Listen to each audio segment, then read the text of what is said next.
اعوذ باللہ من الشیطان الرجیم، بسم اللہ الرحمن الرحیم۔ اللہ تعالیٰ کے کلام پاک سے اپنی کلاس کا آغاز کرتے ہیں اور دیکھتے ہیں کہ ہمارا جو ٹاپک تھا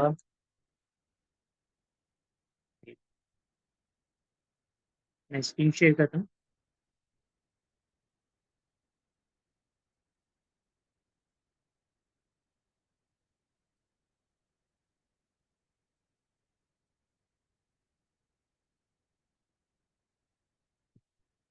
جی، وضو کا ہمارا بیان چل رہا تھا اور اس میں ہم نے دیکھا تھا کہ کن صورتوں میں زائد پانی بہانا اسراف قرار دیا جائے گا اور کن میں نہیں قرار دیا جائے گا۔ اس کی کچھ صورتیں تھیں اور اس کی پہلی اور دوسری صورت ہم نے تفصیلاً پڑھ لی تھی اور تیسری ہماری چل رہی تھی، آلموسٹ کمپلیٹ ہو گئی تھی۔ اس کو ہم وہیں سے کنٹینیو کرتے ہیں۔ اس کی ہم نے دو صورتیں تھیں، جو پہلے نلکے کے نیچے منہ یا ہاتھ کر کے کسی صحیح نیت کے بغیر لا علمی و جہالت کے باعث فرض و سنت مقدار سے زیادہ پانی بہاتے رہنا، یا سر کا مسح کرتے ہوئے نل کھلا چھوڑ دینا اسراف کہلاتا ہے۔ یعنی کہ دیکھا گیا ہے کہ لوگ سر کا مسح کرتے ہیں تو اس وقت نل کھلا رہتا ہے، ٹیپ کھلا رہتا ہے اور واٹر بہ رہا ہوتا ہے۔ یہ کیا اس میں داخل ہوگا؟ یہ اسراف میں داخل ہوگا، کیونکہ اس میں دین و دنیا کی کوئی بھلائی پوشیدہ نہیں ہے۔ دوسرا ہم نے پڑھا تھا کہ سخت گرمی میں ٹھنڈے پانی سے وضو کرتے ہوئے حصول ٹھنڈک کی غرض سے، اور سردیوں میں گرم پانی سے وضو کرتے ہوئے گرمی کے حصول کی نیت سے تھوڑا سا زیادہ پانی بہایا تو حرج نہیں، کیونکہ اس طرح ایک جائز نفع حاصل کرنا مقصود ہے اور دنیا میں تمام نعمتیں ہمارے نفع کے لیے پیدا کی گئی ہیں، کیونکہ اللہ رب العزت کا فرمان ہے، اے لوگوں، اللہ ہی وہ ذات ہے جس نے زمین پر موجود سب کچھ تمہارے نفع کے لیے پیدا فرمایا ہے۔ سورہ بقرہ کی آیت نمبر 29 ہے۔ تو اس آیت سے ہمیں معلوم ہوا تھا کہ نفع حاصل کرنے کی غرض سے کسی بھی نعمت کا جائز و درست استعمال اللہ کی جانب سے اجازت شدہ ہے، اور جب اجازت شدہ ہے تو اس میں کوئی گناہ کا پہلو نہیں ہے، سزا نہیں ہے، کوئی گرفت کا امکان نہیں ہے۔ یہ ہم نے دیکھ لیا تھا۔ یہاں پہ ایک بات میں اور بتاتا چلوں جو تھوڑی سی امپورٹنٹ ہے، وہ دیکھیے گا یہاں سے یہاں تک کہ یہ ضرور خیال رکھیں کہ اسراف اسی وقت ثابت ہوگا کہ جب پانی بہانے میں دین یا دنیا کا کوئی فائدہ نہ ہو۔ کب اسراف ثابت ہوگا؟ جب پانی بہانے میں دین یا دنیا کا کوئی فائدہ نہ ہو یا کسی صحیح نیت سے نہ بہایا جائے۔ بس اگر کسی فائدے کا حصول مقصود ہو یا خود کو نقصان سے بچانا پیش نظر ہو، جیسے سخت گرمی ہو یا خود شریعت زیادہ بہانے کا مطالبہ کر رہی ہو، تو اب ذکر کردہ مقدار سے زائد استعمال کرنے میں کوئی گرفت نہ ہوگی۔ یہ بات امپورٹنٹ ہے، یہ ذہن میں رکھیے گا۔ اور اب ہم چلتے ہیں آج کے اپنے ٹاپک کی طرف۔ اس کا تھرڈ پوائنٹ ہم کر رہے تھے اور کافی حد تک کر لیا تھا۔ دیکھیں اس کے تھرڈ پوائنٹ میں جو ملاحظہ فرمایا جا رہا ہے، کیا کہہ رہے ہیں؟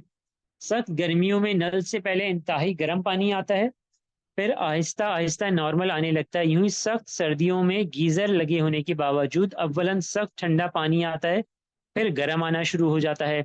چنانچہ گرمیوں میں پہلے نکلنے والا گرم اور سردیوں میں ٹھنڈا نکلنے والا پانی اس نیت سے بہا دینا کہ خود کو ان کے نقصان سے بچایا جا سکے بالکل جائز ہوگا، کیونکہ ان کا فوری استعمال حرج و تکلیف و نقصان کا باعث ہے، اور اللہ عز و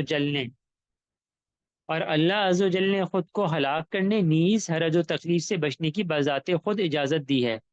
سورہ بقرہ کی آیت نمبر 195 میں اللہ رب العزت ارشاد فرماتا ہے، خود کو جان بوجھ کر ہلاکت میں مبتلا نہ کرو۔ ایک اور جگہ پہ اللہ رب العزت نے ارشاد فرمایا سورہ حج کی آیت نمبر 78 میں، اور اے لوگوں، تمہارے اس رب نے تم پر دین میں کوئی سختی و تنگی نہیں رکھی ہے۔ یعنی کہ اس سے ہمیں پتہ چلا کہ کوئی سختی یا تنگی نہیں ہے۔ بعض جب ہم وہاں چیز کو سختی یا تنگی سمجھ رہے ہوتے ہیں تو سختی یا تنگی نہیں ہوتی۔ آگے کیا فرما رہے ہیں؟ لیکن اس صورت میں اگر پہلے نکلنے والے پانی کو محفوظ کرنے کا کوئی طریقہ موجود ہو تو پھر ضائع کرنے کی اجازت نہ ہوگی۔ مثلا اسے کسی بالٹی یا ٹب میں جمع کر لیں تاکہ بعد میں کسی اور استعمال میں لیا جا سکے۔ اس پہ ہم کلام کر چکے ہیں پچھلی کلاس میں کہ سردیاں ہیں، گیزر آن کرا ہوا ہے، ابھی پہلے ٹھنڈا پانی آئے گا صبح فجر میں آپ اٹھیں وضو کرنے کے لیے، پھر تھوڑی دیر بعد گرم آئے گا، تو اگر کوئی ذریعہ ایسا موجود ہے کہ اس پانی کو سیو کر سکتے ہیں، یعنی کسی بالٹی میں، ٹب میں، کسی مگ میں، کسی بوٹل وغیرہ میں بھر لیں اس کو جتنا پانی آئے، اور پھر جب گرم پانی آئے تو پھر وہ آپ وضو کر لیں، اور جو یہ والا پانی ہے اس سے کچھ اور مصرف میں لے آئیں، دھونے میں یا کسی وہ واشنگ وغیرہ میں یا کہیں بھی جہاں ضرورت ہے۔ آگے دیکھتے ہیں کیا فرمایا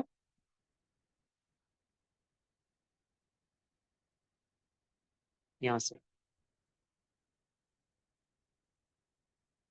یہ ہاں کسی قسم کا برتن نہ ہونے کی صورت میں پانی کو ضائع ہونے سے بچانے کا ایک اور طریقہ بھی ہو سکتا ہے، جس کی تفصیل یہ کہ وضو سے قبل غور کر لیا جائے کہ اگر خلاف ترتیب یعنی چہرے سے پہلے ہاتھ اور پیر دھوئیں تو پانی کسی بھی نقصان کے بغیر قابل برداشت ہوگا یا نہیں۔ مثال کے طور پہ ٹھنڈا پانی آ رہا ہے، اگر آپ ہینڈ واش کریں گے یا پیر دھوئیں گے تو قابل برداشت ہوگا اور آپ کے لیے کوئی نقصان کا باعث نہیں ہے۔ آگے کیا فرما رہا ہے؟ اگر ایسا ہو،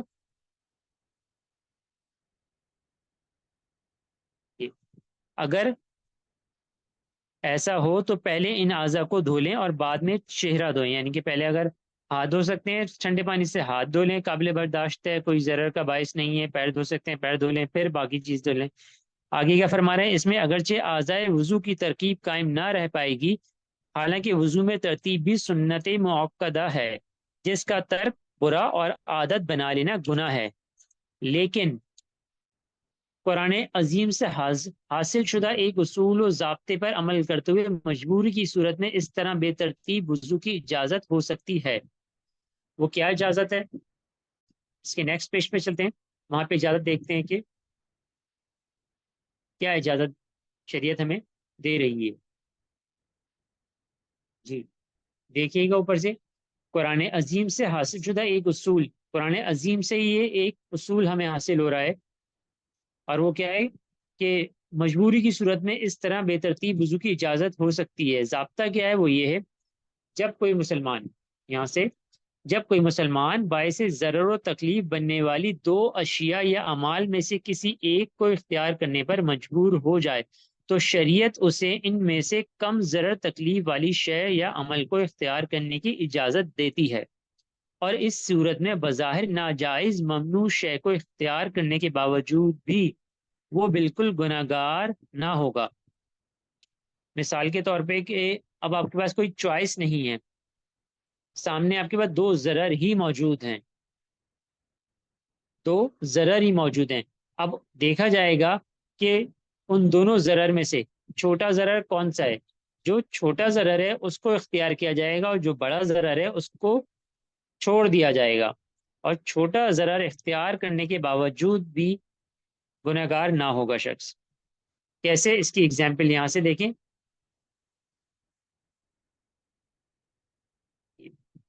اگر کسی مسلمان کو کلمہ کفر نہ کہنے پر جان سے مارنے یا کسی عضو کو ضائع کر دینے کی دھمکی دی جائے اور مسلمان کو غالب گمان ہو کہ اگر اس کی بات نہ مانوں گا تو یہ جو کہہ رہا ہے کر گزرے گا، تو اسے اجازت ہے کہ وہ زبان سے کلمہ کفر ادا کر کے اپنی جان بچا لے، بشرطیہ اس کا دل اطمینان پر بالکل قائم و مطمئن ہو۔ یعنی کہ اگر کوئی شخص ہے، کسی نے پکڑ لیا ہے، اگر وہ مجبور کر رہا ہے، شاید ہمارے یہاں ماحول میں ایسا نہ ہو لیکن باہر ممالک میں شاید ایسا ہو سکتا ہے کہ کوئی مسلمان کو پکڑ لے اور اس کو بضد ہو جائے کہ کلمہ کفر کہنے پر، تو اس کی اجازت دے رہے ہیں کہ وہ دل میں اپنا ایمان سلامت رکھے، دل سے اس کو قبول نہ کرے، ہاں صرف زبان سے کلمہ کفر ادا کر دے، اس طرح جان بچا لے اپنی۔ آگے کیا فرمایا کہ یہ ضابطہ کیسے مل رہا ہے؟ اس کو قرآن پاک سے دیکھتے ہیں، دیکھیں یہاں سے دیکھیے ترجمہ اس کا کیا ہے اظہار کفر کرنے والے ایسے افراد کے علاوہ کہ جنہیں اس پر مجبور کیا گیا لیکن ان کا دل ایمان پر بالکل مطمئن ہو، جو بھی بعد ایمان اللہ کا انکار کریں ان کے لیے وعید شدید ہے۔ ہاں، جو قلبی رضامندی کے ساتھ کافر ہوئے ان پر اللہ کا غضب ہے اور ان کے لیے عذاب عظیم ہے۔ لیکن بتایا کہ وہ افراد جن کو مجبور کیا گیا لیکن ان کا دل جو ایمان پر ہی مطمئن ہے اور اس کے بعد جو ہے اللہ کا انکار کر رہے ہیں، یعنی کہ زبانی انکار کر رہے ہیں، تو ان کے لیے وعید شدید ہے۔ لیکن جو قلبی رضامندی کے ساتھ کافر ہوئے ان پر اللہ کا غضب ہے اور ان کے لیے عذاب عظیم ہے، یعنی کہ اگر کوئی کسی نے کفر پر مجبور کیا، زبان سے بھی وہ شخص مجبور ہو گیا کہنے پر اور دل سے بھی اس نے رضامندی ظاہر کر دی، تو اس کے لیے شدید عذاب ہے، کیونکہ وہ مرتد ہو جائے گا۔ اور کافروں میں سب سے زیادہ جو بدتر ہوتا ہے وہ مرتد کہلاتا ہے۔ مرتد اس شخص کو کہتے ہیں کہ جسے اللہ رب العزت نے اسلام کی دولت سے نوازا ہو اور پھر وہ اسلام چھوڑ کر کافر ہو جائے، تو ایسے شخص کو مرتد کہا جاتا ہے۔ تو مرتد کی ڈیفینیشن یہ ہے، اور یاد رکھیے گا اس کو کہ مرتد کسے کہتے ہیں، اور یہ سب سے کافروں میں سب سے بدتر ہوتا ہے۔ اس کی ایک تو کافر ہے جو اسلام ہی نہیں لے کر آیا، وہ دوسرے درجے پر، یہ پہلے درجے پر۔ اس کی وجہ یہ ہے کہ اللہ رب العزت نے اسے اتنی بہترین نعمت سے نوازا، اسلام سے نوازا، اس کو مسلمان ہونے کا شرف عطا فرمایا، لیکن اس نے اس نعمت کی قدر نہیں کری اور وہ کفر پہ لوٹ گیا، تو اس نعمت کے شکرانے نعمت کی وجہ سے وہ سب سے زیادہ بدترین کافر کہلاتا ہے، جس کو ہم مرتد کہتے ہیں، اور اس کا بہت ہی برا انجام ہے۔ اور اسی وجہ سے وہ اگر اسی مرتد ہو کے مر گیا تو جہنم میں جائے گا۔ لہٰذا اللہ تعالیٰ ہم سب کو جو ہے وہ اس سے محفوظ فرمائے۔ آگے چلتے ہیں اپنے ٹاپک کی طرف۔ اب دیکھیں یہاں سے، اب غور کیا جائے تو یہاں دو ضرر جمع ہو گئے۔ دو ضرر کون کون سے جمع ہو گئے؟ یہاں پر ہی ہم نے چھوڑا تھا، جان بچانے کی غرض سے کلمہ کفر کی ادائیگی، دوسرا نہ ماننے کی صورت میں جان کی ہلاکت۔ چنانچہ جب اللہ تبارک و تعالیٰ نے بذات خود اپنے بندے کی عاجزی و کمزوری کا لحاظ فرماتے ہوئے اسے جان بچانے کی نیت سے کلمہ کفر کے ظاہری تلفظ کی اجازت عطا فرمائی، تو ثابت ہو گیا کہ جان جانے کا ضرر بڑا اور دل کے اطمینان کے ساتھ صرف زبان سے ظاہری طور پر کلمہ کفر کی ادائیگی چھوٹا ضرر تھا۔ نیز ان دونوں کے جمع ہونے کی صورت میں چھوٹے ضرر کو اختیار کر کے بڑے ضرر سے خود کو بچانا اجازت شرع کے ساتھ بالکل جائز ہے۔ یہاں پہ بھی دو ضرر جمع ہو گئے تھے تو چھوٹا ضرر استعمال کیا اور بڑا ضرر کو چھوڑ دیا۔ اس قرآنی آیت سے ہی ہمیں دلیل ملی۔ آگے کیا فرما رہا ہے یہاں سے دیکھیے، اب ہمارے پانی کے سلسلے میں ذکر کردہ مسئلے میں غور کیا جائے تو یہاں بھی دو ضرر جمع نظر آتے ہیں۔ پہلا یہ کہ اعضائے وضو کی ترتیب بدلنے سے سنت موقدہ کا ترک لازم آ رہا ہے، جو یقیناً برا ہے، اور دوسرا پانی ضائع کرنا جو حدیث کے مطابق حرام ہے، اور اسے ان میں سے کسی ایک کو اختیار کرنا بھی ضروری ہو گیا ہے، اور یقیناً حرام کا ضرر سنت موقع کے ترک سے زیادہ ہے، یعنی کہ حرام کا جو ضرر ہے وہ زیادہ ہے، سنت موقع کا ترک جو ہے وہ کم ہے۔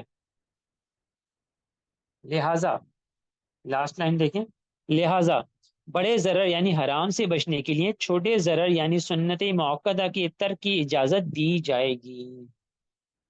یہ امپورٹنٹ چیز تھی ایک بہت زیادہ، کہ دو ضرر تھے، جان بچانے کی غرض سے کلمہ کفر کی ادائیگی، نہ ماننے کی صورت میں جان کی ہلاکت۔ قرآن نے کس کو حکم دیا کہ چھوٹے ضرر کو اختیار کرو، بڑے ضرر کو چھوڑ دو، اور اپنے دل کو اسلام پہ ہی رکھو اور صرف ظاہری برتاؤ کر دو، ظاہری الفاظ ادا کر دو بس۔ پانی کے سلسلے میں بھی ہم نے یہی کرا، یہی اصول یہاں پہ اپلائی کرا کہ اگر ہم ترتیب بدلتے ہیں تو سنت موقع کا ترک ہوگا، سنت موقع کا ترک ہوگا، دوسرا کیا ہے حرام ہے، تو ہم نے کیا کرا، حرام کام کو چھوڑ دیا اور سنت موقع کو یعنی کہ ترک کیا۔ اس سے کیا ہو جائے گا کہ ہم حرام کام سے بچ جائیں گے اور سنت موقع جو وہ چھوٹا ضرر ہے اس پہ جو ہے وہ کوئی مسئلہ نہیں ہوگا پھر، اگر ہم اس کو ترتیب بدلتے ہیں تو۔ امید ہے مسئلہ سمجھ آ گیا ہوگا۔ آگے چلتے ہیں، یہ ہمارے 3 پوائنٹس ہو گئے۔ کون سے؟ ہم دیکھ رہے ہیں کہ کن صورتوں میں پانی بہانا اسراف قرار دیا جائے گا۔ 2 ہم پہلے کر چکے تھے، 1 ہم نے آج کر لیا۔ مزید آگے چلتے ہیں، یہاں تک کہ کوئی کوشچن ہے تو کر لیں یہاں تک میں۔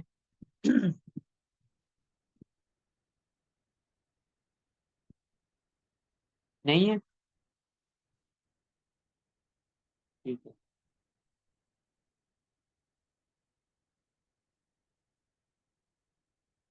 پوائنٹ نمبر 4، یہ کیا ہے؟ نادانستہ و غیر ارادی طور پر اور تمام تر احتیاط کے باوجود بھی اگر کچھ پانی زائد استعمال ہو جائے تو جیسا کہ ما قبل مذکور ہوا کہ ایسی خطا معاف ہوگی، کیونکہ 100% مخصوص مقدار میں پانی کا استعمال انسانی طاقت و قدرت سے باہر ہے، اور جو معاملہ انسان کے اختیار میں نہ ہو اللہ عز و جل بندوں کو اس کا مکلف نہیں بناتا۔ یہ کیسے معلوم ہوا ہمیں؟ یہ بھی اللہ رب العزت نے ہمیں قرآن پاک میں ارشاد فرمایا ہے، سورہ بقرہ کی آیت نمبر 286، آخر کی جو 2 آیتیں ان میں سے یہ 286 ہے آیت نمبر۔ اس میں اللہ رب العزت نے ارشاد فرمایا، اللہ کسی جان کو اس کی ہمت سے زیادہ آزمائش میں مبتلا کرتا ہی نہیں ہے، لا یکلف اللہ نفسا الا وسعها۔ تو اس قاعدے سے بھی ہم نے یہ جان لیا۔ پوائنٹ نمبر 5 دیکھتے ہیں کہ کون سے ضرر ہے یہاں پہ۔ ہاتھ دھوتے ہوئے کونیوں اور پاؤں میں ٹخنوں سمیت دھونا فرض ہے، لیکن چونکہ ان سے کچھ اوپر تک دھونا شریعت کو مطلوب ہے، لہذا اسراف نہیں، جیسا کہ حضرت ابو ہریرہ رضی اللہ عنہ فرماتے ہیں کہ میں نے رسول اللہ صلی اللہ علیہ وسلم کو فرماتے ہوئے سنا،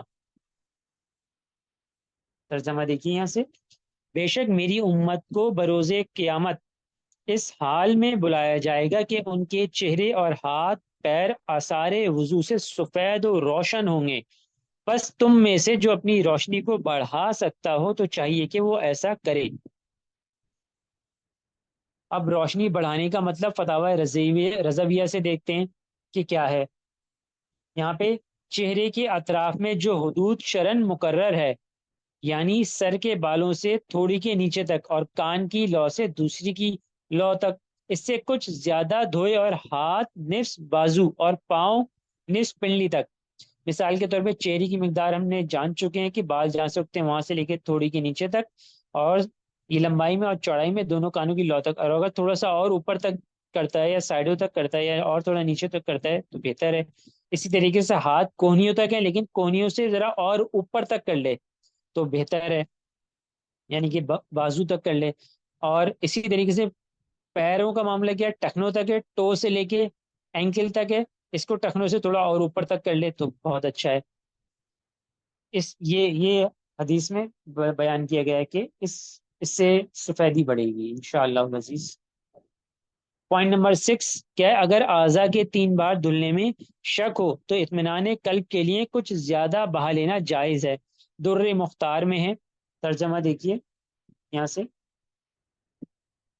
یعنی اور اگر وہ وضو کرنے والا قلبی اطمینان یا وضو پر وضو کرنے کی نیت سے دھونے میں 3 بار سے زائد کرے تو اس میں کوئی حرج نہیں ہے، لیکن یہ رخصت کب ہے؟ لیکن یہ رخصت صرف اس صورت میں ہے کہ اس قسم کا وسوسہ اس کی عادت میں شامل نہ ہو، یہ وسوسہ عادت میں نہیں ہونا چاہیے۔ چنانچہ اگر شرعی مقدار بہانے کے باوجود وضو کرتے ہوئے ہر ہر بار یا اکثر 3 بار نہ دھلنے کا وسوسہ آتا ہو تو اس کی جانب دھیان نہ دے اور بالکل زیادہ نہ بہائے، کیونکہ یہ احتیاط و تقوی نہیں بلکہ شیطان کی اطاعت و فرما برداری ہے۔ مثال کے طور پہ بعض لوگ وضو کر رہے ہوتے ہیں بہت بار بار اور سمجھتے ہیں کہ ہمارا وضو نہیں ہو رہا، زیادہ پانی بہا رہے ہیں، بار بار زیادہ پانی بہانے لگتے ہیں، تو ایسا نہ کریں، یہ وسوسہ دور کر دیں۔ ہاں کبھی کبھی ایسا ہو جائے تو پھر کوئی مسئلہ نہیں ہے۔ امید ہے کہ یہ پوائنٹ بھی سمجھ آ گیا ہوگا۔ مزید آگے چلتے ہیں،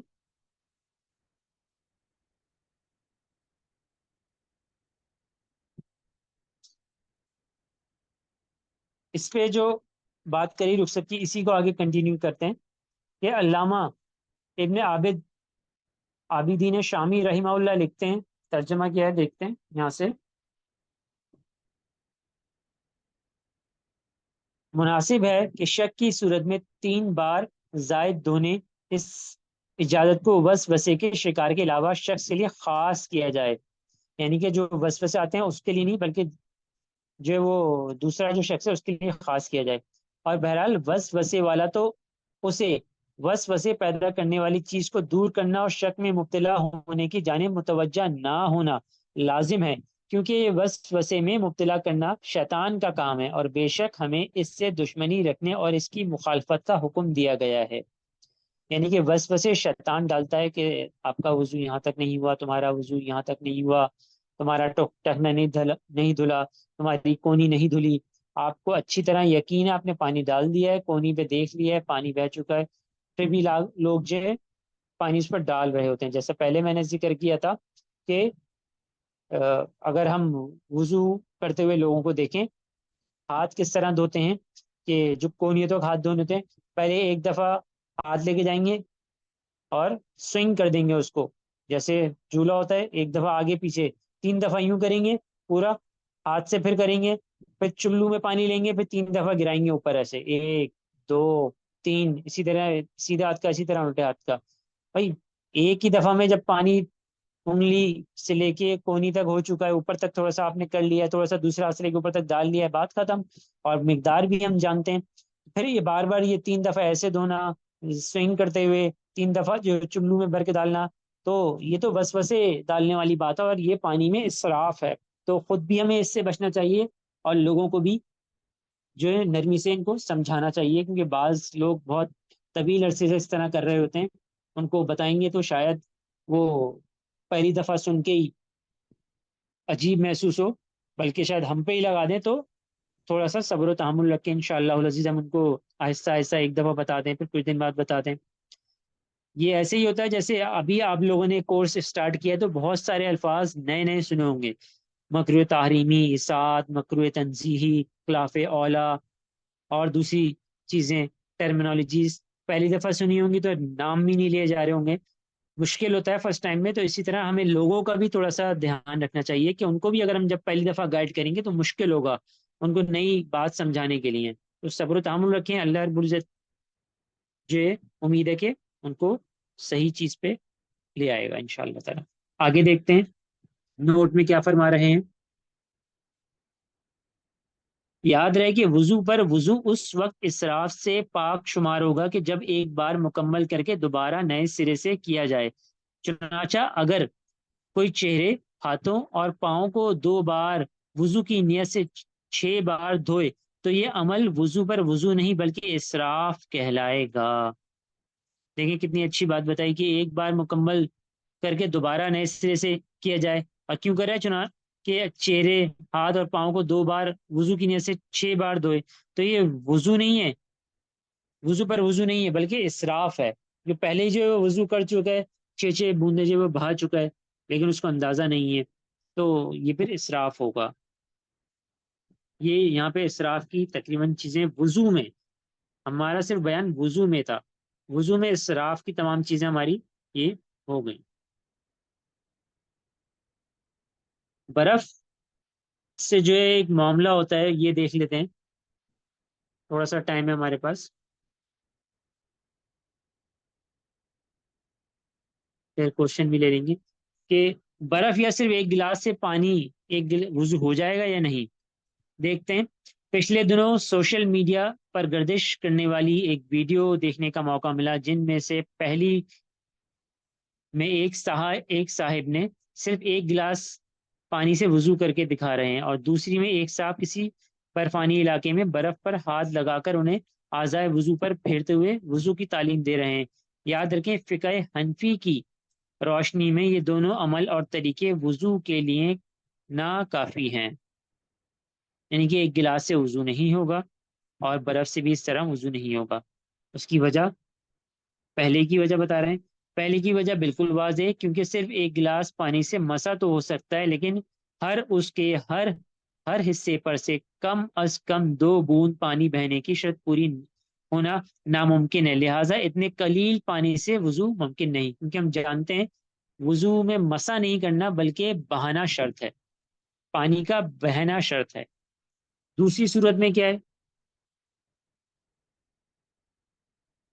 دوسری صورت میں اس لیے کہ فقہ حنفی میں قابل اعتبار قول کے مطابق درست وضو کے لیے شرط ہے کہ اعضائے وضو پر سے پانی بہا ہو، نہ کہ مسا کی مثل پانی کو مل لیا گیا ہو، یعنی کہ برف مل لی تو یہ ملنا نہیں ہے بلکہ پانی بہانا ہے۔ رد المختار میں ہے، اگر وضو کرنے والے نے اعضائے وضو پر پانی نہیں بہایا اس طور پر کہ اسے اس طرح استعمال کیا جیسے تیل کو کیا جاتا ہے، جیسے تیل لگاتے ہیں اس طرح کیا، تو ظاہر و روایہ کے مطابق یہ جائز نہیں ہے۔ اور اسی طرح اگر برف سے وضو کیا اور اس سے کوئی شے قطرے کی صورت میں نہ ٹپکی بلکہ صرف مسا کر لیا تو وضو جائز نہیں۔ امید ہے بات کلیئر ہوگی کہ برف سے مل لی برف تو وضو نہیں ہوگا، مسا کر لیا پانی سے تو وضو نہیں ہوگا۔ ایک بہت خاص بات ہے جو نوٹ کرنے کی ہے، یہاں پہ بات کری ظاہر الروایہ، ایک بک کا نام لیا گیا ہے یہاں پہ، یہ دیکھیں آخری لائن میں، یہ ظاہر الروایہ، ظاہر الروایہ سے مراد امام محمد کی وہ 6 کتابیں جن میں آپ نے فقہ حنفی کے مستند و قابل اعتماد مسائل و احکام جمع فرمائے ہیں۔ امام محمد بہت ہی مشہور ایک بزرگ ہیں جو گزرے ہیں، اور بہت ہی جو ہے وہ بڑا انہوں نے کام کیا ہے ماشاءاللہ دین میں۔ تو ان کی 6 کتابیں ہیں، اور انہوں نے جو ہے فقہ حنفی کے مستند قابل اعتماد جو مسائل و احکام تھے ان کو جمع فرما دیا۔ ان 6 کتابوں کو ظاہر الروایہ کہتے ہیں۔ پہلی کتاب کا نام ہے المبسوط، دوسری ہے زیادات، تیسری ہے جامع صغیر، چوتھی ہے جامع کبیر، پانچویں ہے سیر صغیر، اور چھٹی ہے سیر کبیر۔ صغیر اور کبیر دیکھیں آسان ہے، صغیر اور کبیر، جامع صغیر جامع کبیر، سیر صغیر سیر کبیر، 4 کتابوں میں سے 2 کے نام یاد رکھنے، المبسوط اور زیادات، یہ بہت ہی مشہور کتابیں ہیں۔ یہ ایک انفارمیٹیو چیز تھی تو میں نے عرض کر دی۔ جی یہاں پہ ہمارا آج کا سبق لیکچر ختم ہوتا ہے۔ آپ کو یہاں پر کوئی بھی کوشچن کرنا ہے تو پوچھ سکتے ہیں۔ جی عدنان کیسر بھائی، سعید بھائی۔ جی میں پوچھنا یہ تھا کہ وہ جس طرح ہمارے گرم علاقوں کے اندر ہے کہ وہ جو ٹھنڈا یا گرم پانی آ رہا ہے تو اس کو پہلے بہا لیں پھر استعمال کریں۔ اب سرد علاقوں میں تو ویسے ہی پانی نہیں ہے، تو وہاں پہ جو کم پانی میں وضو کر رہے ہیں مجبوری ہے ان کی، کیونکہ پانی اتنا ٹھنڈا ہے زیادہ پانی ڈال نہیں سکتے، تو وہاں پہ وہ سہولت کیوں نہیں دے رہے سیف؟ نہیں تو آپ کے علاقے میں وہاں پہ کیا ہوتا ہے تھوڑا سا بتائیں گے؟ برفانی علاقے کے اندر تو آپ اتنا ٹھنڈ ہوتی ہے کہ وہاں پہ تو آپ پانی کو آپ ہاتھ بھی نہیں لگا سکتے، وہ پورا وہ گرم پانی نہ ہو پراپر، تو اگر وہ ٹھنڈا پانی کی مجبوری ہے اور ایک گلاس سے وہ کر رہا ہے برفانی علاقے میں، تو وہاں پہ بھی تو پھر وہ پانی کا ان کو وہ بینیفٹ ریورس جانا چاہیے نا، کیونکہ ہلاکت ہے اگر وہ زیادہ ٹھنڈا پانی ڈال دیں گے۔ ہاں ظاہر سی بات ہے، ٹھنڈا پانی کا تو وہ ہلاکت ہے، لیکن یہ کہ وہ پانی بھی تو استعمال کر رہے ہیں نا، گھر پہ نہیں کر رہے ہیں کسی نہ کسی طرح۔ اور دیکھیں اب بہرحال سنتیں چھوڑ دیں اور صرف فرائض ادا کر لیں، جو 4 فرض ہیں وہ ادا کر لیں۔ ہاں اس میں یہ ہو سکتا ہے اب کسی کی ظاہر سی بات ہے مجبوری ہوتی ہے، آفیسز ہوتے ہیں وہاں پر بھی آنا جانا ہوتا ہے، باہر کوئی کام کاج کا مسئلہ ہوتا ہے، تو وہ یہ کر سکتے ہیں اپنے علاقے کے کسی بھی اچھے مستند عالم دین سے اپنے لیے فتویٰ لے لیں، تو ان کے لیے بالکل انشاءاللہ العزیز رعایت مل جائے گی۔ لیکن یہاں پہ ہم جو پڑھ رہے ہیں یہاں پہ کسی کو اجازت نہیں دے سکتے، کیونکہ ظاہر سی بات ہے ہم جو پورے مسائل کے طور پہ پڑھ رہے ہیں، اگر کوئی انفرادی طور پہ مسئلہ لے کر آئے گا تو اس کے لیے جہاں تک ممکن ہو سکے گا علماء کرام جو ہے وہ اس کو اجازت دیں گے، لیکن وہ اسی شخص کے لیے ہوگی۔ ایسا نہیں کہ اس کے اوپر قیاس کر کے وہ بولے کہ مجھے ملی ہے تم بھی لے لو تم بھی لے لو، یا کسی نے سنا تو سب کو لی ہو گئی، ایسا نہیں ہوگا۔ جو اصول ہیں وہ اصول ہی رہیں گے۔ تو یہ جو بات آپ آپ نے مسئلہ ٹھیک ہے۔ بتا رہے ہیں کہ جیسے آپ کے علاقے میں وہاں پہ مسئلہ ہے، سردی ہوتی ہے بہت زیادہ، پانی ویسی قلیل ہے، اور اتنا جو ہے وہ ٹھنڈا پانی جو ہے وہ کرنے کا مسئلہ ہے، تو بالکل اس میں آپ کسی اچھے مستند عالم دین سے اپنے لیے فتویٰ لے لیں، اور بالکل امید ہے آپ کو رعایت مل جائے گی۔ جی یہ بات ٹھیک ہے، فتویٰ لے لینا ہی بہتر ہے۔ جی جی بالکل۔ ہاں وہ آپ کے حق میں ہو جائے گا نا پھر، عموماً تو مشکل ہوگا نا، اگر دیکھیں عموماً ہم دیں گے تو پھر سب، پھر وہ اس چیز سے آپ کو پتا ہے کہ جس کو حاجت بھی نہیں ہوگی وہ بھی فائدہ اٹھا رہا ہوگا، اور پھر جو ہے وہ نقصان کا باعث ہے کہ آپ کے پاس ایک چیز میسر ہے، جیسے ہم پیچھے پڑھ کر آئیں کہ پانی وغیرہ میں، کہ جہاں پہ پانی میسر ہے اور جہاں پہ نہیں ہے تو کس طریقے سے اس کو پاک کیا جائے، کس طرح نہ پاک کیا جائے، کس سے کر سکتے ہیں کس طرح نہیں کر سکتے، کون سے پانی سے کر سکتے ہیں کون سے نہیں کر سکتے، شاید یاد ہو. ٹھیک ہے. ٹھیک ہے. اور کوئی کوشچن؟ ٹھیک ہے صحیح بھائی.